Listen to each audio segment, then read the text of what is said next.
High friends, welcome to Sam's kitchen. Friends, आज ना आपण एक स्पेशल पराठ्याची रेसिपी करणार आहोत।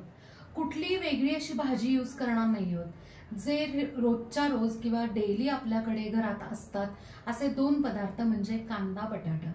येस, आज आपण करत आहोत मस्त खमंग खुसखुशीत असा कांदा बटाटा पराठा।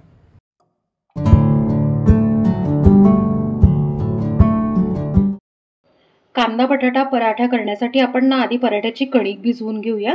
मी ना एका बाउलमध्ये आहे ना कणिक म्हणजेच गव्हाचं पीठ घेतलंय। हा जो बाउल आहे तेवढं मी 2.5 बाउल आहे ना पीठ घेतलंय।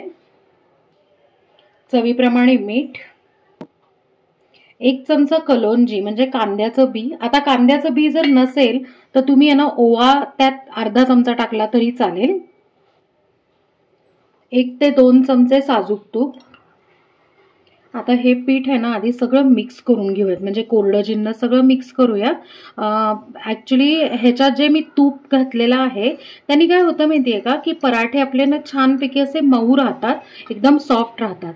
आता थोडं थोडं पाणी आपण घालून जसं आपण पोळीला कणिक मळून घेतो ना तशी मळून घेऊया। आपण ना कणिक मळून घेतलेली आहे। आता त्याच्यावर ना आपण अर्धा चमचा तेल घालून घेऊया आणि परत एकदा मळून घेऊ, म्हणजे कसं होतं की तेल सगळीकडे ग्रीज होतं। आता आपण ह्याच्यावर आहे ना झाकण ठेवूयात आणि 15 मिनिटं कणिक मुरवून घेऊया। आता पराठ्याच्या स्टफिंगसाठी आपल्याला 2 कांदे लागणार। इथे मी मीडियम घेतलेले आहेत आणि ते आपण आहे ना उभे चिरून घेणार आहे। मी तुम्हाला दाखवते कसे चिरायचे। असे उभे आहे ना पातळ पातळ चिरून घ्यायचे, जाड चिरायचे नाही, कारण काय होतं माहितीये का की पराठा लाटताना फाटू शकतो, यासाठी। कांदा असा आपण आहे ना पातळ चिरून घेतलेला आहे।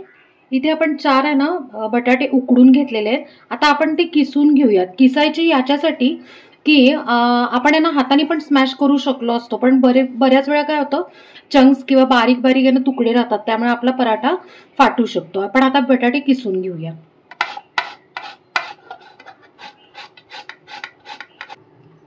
बटाटे आपण किसून घेतलेले आहेत। आता आपण जो कांदा उभा चिरला होता तो असा ना हाताने मोकळा करून घालायचा।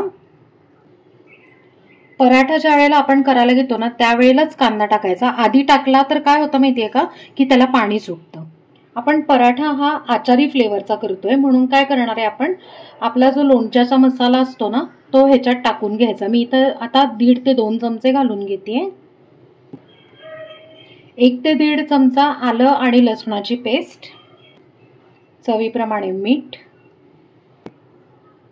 2 ज्या आपल्या साध्या मिरच्या असतात ना तर त्या म्हणजे कमी तिखट, त्याचे बारीक तुकडे, बारीक चिरलेली कोथिंबीर।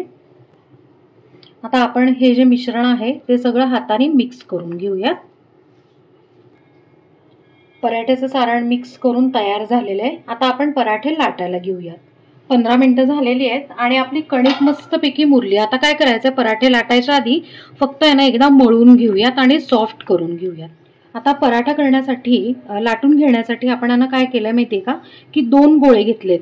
आपलं लिंबू जे आहे त्याच्यापेक्षा थोडंसं आहे ना जास्त असं पीठ घ्यायचंय तेवढ्या साईजचं, आणि 2 गोळे घ्यायचेत आणि ह्याच्या मीडियम पोळ्या आपण लाटून घेऊ आधी। आपण फुलक्याच्या साईजचा आहे ना आपण ना एवढा लाटून घेतलेली पोळी, दुसऱ्या गोळ्याचा पण आपण सेम एवढ्याच आहे ना पोळी लाटून घेऊयात। आता 2 पोळ्या लाटून झालेल्या आहेत, त्यातली 1 पोळी आपण इकडे घेतलेली आहे आणि आता चांगलं ना एक मोठा चमचा भरून आपण सारण घेऊया आणि ह्याच्यावर असं स्प्रेड करूया। स्टफिंग असं स्प्रेड केलेलं आहे आणि तुम्ही बघू शकताय की थोडीशी जागा इकडे आपण सोडलेली आहे। आपण दुसरी जी पोळी केली होती ती ह्याच्यावर आहे ना ठेवून घेऊया। ही पोळी ठेवून घेतली दुसरी की काय करायचं, असं कडेने ना प्रेस करायचं, म्हणजे काय होतं की पराठा आपला लॉक होतो। पराठा छान लॉक करून घेतला। आता काय करायचं, हलकी कणिक या साईडनी आणि परत दुसऱ्या साईडनी हलकी कणिक अशी लावून घ्यायची। कणिक म्हणजे गव्हाचं पीठ जे कोरडं आहे ते। आता काय करूया की हलक्या हाताने आपण आहे ना असं कडेकडेने लाटून घेऊया। थोडंसं हलक्या हाताने आपण आहे ना पराठा लाटून घेतलेला आहे। फारही पातळ लाटायचं नाहीये, नाहीतर काय होतं की सारण बाहेर निघायचे चान्सेस असतात। आता पराठा लाटून झाला, आपण फ्राय करायला घेऊयात, भाजायला घेऊयात। आपण ना पराठा भाजण्यासाठी आहे ना तवा ठेवलेला आहे। आता त्याच्यावर आपण हा पराठा घालून घेऊयात. पराठा घालून घातल्यावर आहे ना 1-2 मिनिटं आपण शेकून देऊयात त्याला. 1-2 मिनिटं झाल्यावर ना आपण पराठा उलटून घेऊयात. आता तुम्ही बघू शकताय की असा ना पांढरा पांढरा आहे ना कलर दिसतो आहे. यावर ना आपण थोडंसं तेल स्प्रेड करून घेऊया. तुम्ही ना तेलाने किंवा तुपाने किंवा मग बटर तुम्ही काही यूज करू शकता पराठा शेकण्यासाठी. आता 1-2 मिनिटांनी आपण परत उलटून घेऊयात पराठा. आता उलटून झाल्यावर या साईडने पण आपण तेल थोडंसं स्प्रेड करून घेऊया. 1 मिनिटांनी आपण चेक करून घेऊया दुसऱ्या साईडने पण भाजलाय का. येस, इतका मस्त असा आहे ना खुसखुशीत पराठा सगळ्या साईडने भाजलेला आहे. दुसऱ्या साईडने पण आपला मस्तपैकी आहे ना पराठा भाजला गेलाय. आता आपण हा पराठा काढून घेऊयात. बाकीचे पराठे पण असेच लाटून भाजून घेऊयात. पराठा आपण मस्तपैकी आहे ना भाजून घेतलेला आहे. आता मी तुम्हाला ओपन करून दाखवते. थोडं हे बघू शकताय तुम्ही की ना सारण सगळीकडे छानपैकी स्प्रेड झालेला आहे. फ्रेंड्स, मस्त असे खुसखुशीत आणि खमंग वेगळ्या चवीचे असे कांदा बटाटा पराठा तयार आहे. आपण त्याबरोबर लोणचं, दही आणि मस्तपैकी आहे ना बटर असं सर्व करून घेतलंय. तर मंडळी, कशी वाटली तुम्हाला आजची रेसिपी? आहे ना मस्त. त्याचा फ्लेवर वेगळा आहे, करायची पद्धत वेगळी आहे.